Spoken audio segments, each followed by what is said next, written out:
I saw this post on the Kurosanji subreddit a couple of days ago, but I genuinely decided not to make a video on it because at the time I was concerned for a couple of reasons. Number one, making a video about a random individual canceling their free subscription to Life just isn't a topic I typically want to make because it's extremely depressing and not particularly relevant to the channel. But also the fact that it's loosely tied to a VTuber means that it is overwhelmingly going to negatively impact that content creator. However, things have changed and the story has become much more interesting and has developed into something that I feel is both relevant and interesting and worth talking about. So, as you are all aware, Hex Haywire, Niji-sanji male VTuber, his whole shtick is that he is mentally disturbed, but he is a sort of pseudo-therapist for his fans, to the point where he even calls them sicklings. That's kind of his whole gimmick, is that everybody here is sick. Unsurprisingly, this attracts a lot of mentally unwell people.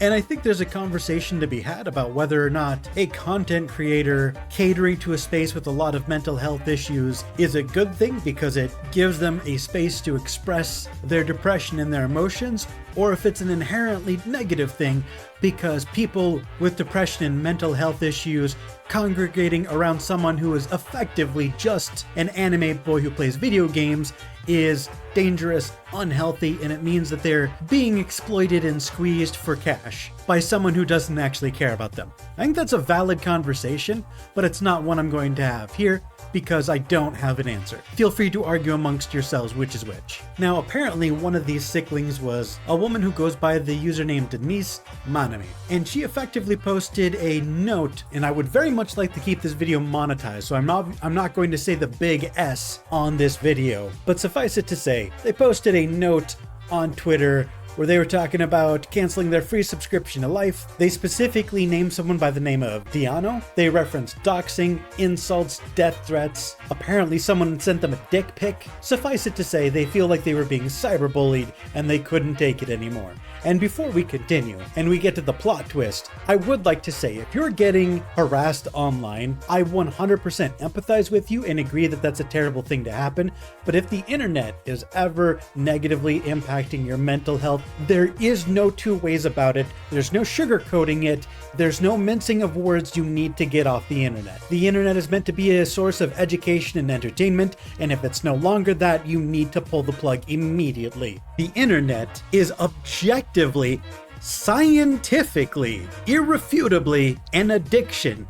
And like all addictions, if you don't pull yourself out of that space, you will spiral. That is not an opinion, that is a peer-reviewed, scientifically studied fact. And here comes the plot twist. Denise Manami, in fact, did not kill themselves. In fact, Denise Manami is the alt account of someone who goes by Denini, who self-identifies as a VTweeter. And despite posting this game over screen on Twitter, they've been active on their main account the entire time. And it was none other than themselves who revealed the fact that Denise Manami and Denini were in fact the same person. In fact, their main account even reposted one of the Denise Manami posts where they had previously claimed that they had attempted to game over, recovered, and are now recovering at the hospital. And this screenshot here showing that Beatrice, the username for the account at Denini, has been active and commenting the entire time. Shortly after making that post, the Denise Manami Twitter account was deactivated by Twitter, and Denini changed her name to Beatrice. And this commenter presumes that other similar accounts that are related to this account are also probably fake. And now, Hex Heywire's past life account, Curio, has entered the chat, with Hex as Curio saying, "I have received death threats and stalking threats demanding I speak up about this while I lie in bed rife with a fever. Please understand that I cannot defend nor comment on every little thing that you want me to. As someone who is a huge proponent of mental health, it hurts to be blamed for things completely out of my hands. Mental health is so incredibly important, and it is not something to be used as a tool to get what you want. please take care of yourselves. And even though I understand that a lot of people are overwhelmingly angry at Hex, specifically for cultivating this fan base of mentally unwell people, believing that they now have to take accountability for the actions of their fan base, I personally don't believe that an anime boy on the internet who plays video games is responsible for the actions of their fan. That being said, his response was not well received by everyone. Although you had his typical sicklings in the replies telling him that nobody deserves to be harassed and such, there were definitely a handful of people saying things such as calling it a little thing when someone faked their death among severe bullying issues in your community is extremely misplaced. And no, this is not out of your hands. You're just a bastard who doesn't give a fuck his fans destroy each other in your name. And I won't go too far down this rabbit hole, but I do just want to post a counter to that post, which reads, how is it his responsible to care if somebody dies? Is he God? Is he their father? Is he an otherworldly being? Please think before you say something. Why is your Oshi responsible if something happens to you? Do you realize that you're only one out of hundreds of thousands? And some people are saying that Curio/Hex shouldn't even speak on fandom issues like this at all. Followed by a humorous statement saying, imagine if he just switches it up and makes this a new YouTube chat rule. New rule, if you die, you better be dead for real.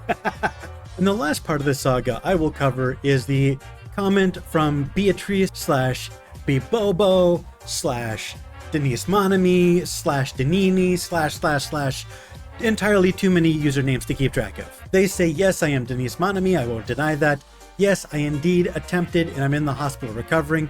I want to apologize for troubling everyone in the community and outside of it. I woke up in the hospital after 3 to 4 hours of rest, asked my aunt to get some of my stuff, including my phone, and once I got a hold of my cell phone, I was logged out of my main account. I tried to log back in, but it seems someone changed the password, which I assume was Alia, which I have no idea who that is. When I checked my main account's profile, Ali updated everyone that I was found, quote, dead and cold to the touch. It does make sense that my body was cold, since I googled that a human body will take at least 12 to 24 hours to be cold to the core. I also saw that she decided to make a tag, rest in peace Denise Monami, and that trended for an hour or so. Now, I didn't get to defend myself yesterday because my head hurt, my neck felt like it was broken, and I felt too weak to look at the bright screen of my phone for much longer. So I called it a day on Twitter and turned my phone off. When I woke up the next day, I decided to go through Twitter again, and saw some posts on my second account. I was going to call out Alia when someone figured it out, which I'm glad they did, that everything seemed off and fake. I noticed that Curio even quoted the tweet, and I felt wrong for making people send him death threats to address the situation when I was too late to call out Alia and stop everyone from believing that I had died. And I'm skipping to this post because I feel like it summarizes very well a bunch of events that I've decided to speed through. Mostly the fact that after that game over screen that she posted, apparently there was a post from her account claiming it was from a friend saying that Denise Monami had in fact game overed and started a trending hashtag about it. And that really upset a large part of the community because there were a lot of people genuinely upset and mourning for Denise, only to find out that she was fine the entire time. And the problem with posting that someone has game overed themselves when they didn't is the fact that you're putting people through emotional turmoil, and it calls into question everything you say. Is this Alia person real? Was this an attention-grabbing post that they themselves actually made, and now they're only sorry that they got caught? Did they genuinely make an attempt and get hospitalized? The problem with these situations, and the reason I hate covering situations like this, is it's all hearsay. There's no evidence. I can't rock up to the hospital, knock on Denise's hospital door, and confirm whether or not her neck attempted to bear hug a ceiling-mounted rope. I have no way of confirming that, which means it's all up to the court of public opinion. And the court of public opinion is in, and they don't trust her and they want her gone, saying you can't just change your username, get off the internet permanently, delete that account, this account, you have no accountability. Other people pointing out that despite the fact that it seems Denise was far too busy and in too much pain to correct Alia, she still had plenty of time and energy to post totally normally on her main account. And I could go on, but the court of public opinion is that she faked that game over screen, she's desperate for attention, no one feels sympathy for her anymore, and everyone wants her gone from the internet. And despite the fact that comments like this are coming from people who despise her and what she did, and as someone who understands from a very personal level that people engage in self-destructive behaviors and attention-grabbing behaviors when they're struggling, and understands that a cry for help in the worst of bad faith is still ultimately a cry for help, I actually agree with this comment. Whether your name is Denise or Beatrice or something in between, you should genuinely, for your own sake, get off the internet. If any percentage of what you've said is true, you genuinely, desperately need to leave the internet. If you are so upset about the harassment you're receiving on the internet that you're willing to even fake a game over attempt, let alone possibly actually commit one as you claim you have, you need to leave permanently. Get off this website. Myself, my friends, my comment section, we all like to laugh and joke about how bad Twitter is and how we all need to go outside and touch grass. Genuinely, unironically, if you were in a situation even 10% this extreme, literally, I am speaking to you, viewer, directly. Get off Twitter and stay off. It's an addiction. It can ruin your life. This isn't a joke. And even if it doesn't literally kill you, it can still destroy your mental health, destroy your relationships, and consume so much time that you could spend doing something more productive.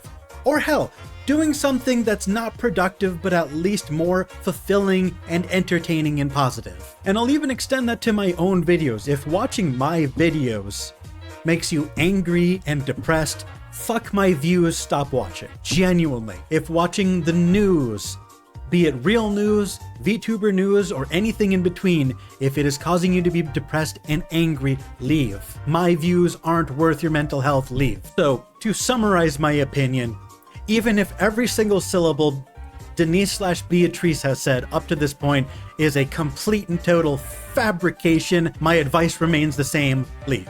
For your own benefit. Now, because this entire conversation came across my radar, because it's related to Hex Haywire, I feel it only fitting to move on to the next segment by talking about one of the many reasons people absolutely seem to despise Hex Haywire. And this post, in a long line of years of people criticizing this man, is this unverified narrative posted to r/Kurosanji, where they say, I just had a small, crazy rabbit hole moment I need to share because I decided to dig into Hex Haywire. It baffles me that he has a platform at all. Hex was a drama tuber before he was a VTuber. His content was incredibly problematic, and what brought me aware of this was a small Reddit post. And this is a Five Nights at Freddy's Reddit post where they talk about this old YouTube channel called Nerdbirds, and through this post people are able to connect the dots to Curio and later Hex Haywire. Apparently the exact trajectory is Nerdbirds, Noxious Gamer, Darko, Curio, and then Hex. And the reason I'm reading this post at all is apparently Hex specifically content farmed the Dream SMP for being parasocial and blamed the creators often for their own audience. And it is specifically that sentence right there, where even though I personally strongly disagree that a content creator is directly responsible for the actions of their community because assholes exist in every community, it is overwhelmingly ironic that Hex finds himself in a situation where he is being blamed for the actions of a member of his community when he used to directly accuse other content creators of being responsible for the actions of members in their community. And in case there is any confusion as to what my point is, I want to be as unambiguous as possible. I don't think content creators are responsible for their fans, but I do despise hypocrites. So if this post is true, then I genuinely believe Hex deserves to be fairly criticized for hypocrisy. And I would also like to point out the parallel of Denise Monami rebranding and changing their names multiple times, trying to escape the consequences of their past actions, and here we have Hex with multiple YouTube channels where one could argue they're rebranding to escape the consequences of past actions. And in the comments under that post, people are pointing out, damn, he was a drama tuber? You bet your ass he intentionally threw Sayu under the bus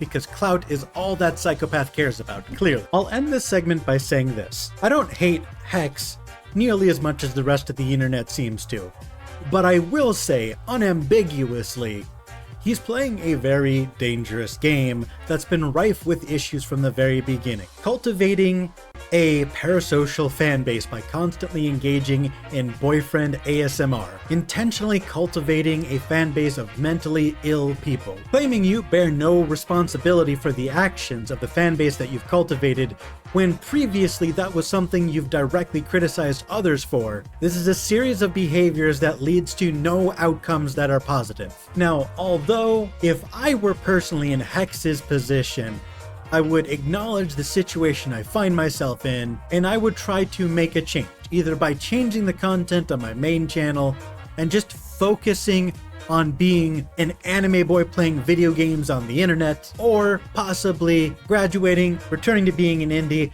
and picking a type of content style that would not cause me so much constant stress and drama. That's what I would do. But I suspect, as being objectively one of the most super chatted members of Niji-Sanji EN, I suspect that probably won't happen. I can tell you all from personal experience that when you are the type of person who has tried multiple times to create a successful channel and failed, when you have tried multiple styles of content for literal years, creating videos that absolutely nobody watched, and then you stumble into a genre of video making that becomes wildly more successful than anything else you've ever tried, it can cause you to feel trapped in something you don't want to continue doing, because after years of trying to become successful, you've finally found something that seems to be working even a little bit. You become trapped in making that same style of content no matter how badly you want to leave or change.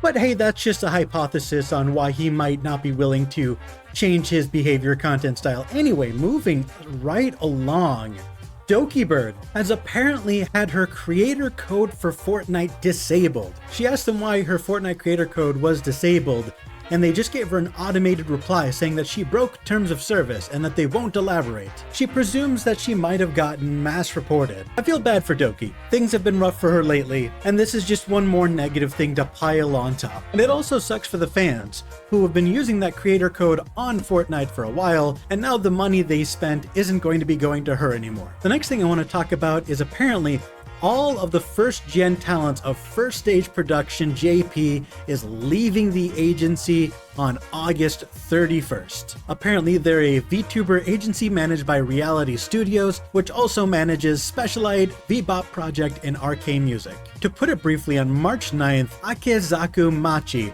one of the male members of First Stage JP's Gen 3, was indefinitely suspended 5 months after he debuted, and then terminated 6 days after that. Apparently, the management revealed to all talents back then that he committed a termination-worthy violation of some sort, and then Gen 1 informed their manager that they all wanted to graduate together. Now, both myself and almost everyone in the EN comment section agrees that the timing seems a little weird, and that there's probably something going on behind the scenes. And I genuinely wish I spoke Japanese and had ever heard of this company before, because I would love to really get into what the hell is going on with this company. Because it's very rare for an entire generation to graduate all at once. But unfortunately, between the language barrier and the lack of information, I can't really sink my teeth into this news nearly as much as I'd like to. I'd love to know what's going on behind the scenes. So stay tuned. If I find out what happened, I'll let you know. But that's all I wanted to talk about today. I hope you enjoyed the video. Bye, guys!